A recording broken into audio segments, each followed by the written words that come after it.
ચાલો વિદ્યાર્થી મિત્રો, હવે જોઈએ પ્રકરણ 1 નું સ્વાધ્યાય 1.1.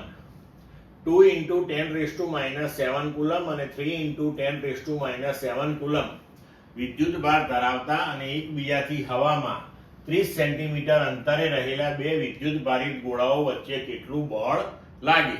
અહીં આપણે બે વિદ્યુત ભારો વચ્ચેનું બળ શોધવાનું છે.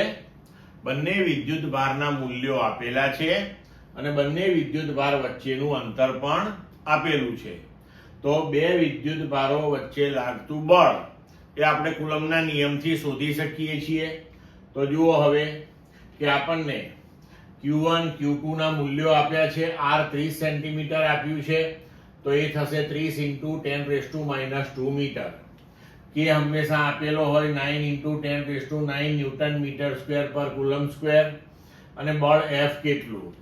તો F બરાબર K Q1 Q2 upon R². કુલમના નિયમ પ્રમાણે આપણે આ સૂત્ર વાપરી શકીએ. હવે આ સૂત્રમાં આપણે K Q1 Q2 અને R ના મૂલ્યો ગોઠવી દઈએ. તો K 9 into 10⁻9, Q1 2 into 10⁻⁻7, Q2 3 into 10⁻⁻7, R² તો 30 into 10⁻² એનો વર્ગ. હવે આને આપણે સાદું રૂપ આપીએ તો જવાબ આવશે 6 into 10⁻³ ન્યૂટન. બંને વિદ્યુત ભારો ધન વિદ્યુત ભાર છે એટલે આ બળ અપાકર્ષી હશે. ક્લિયર મિત્રો?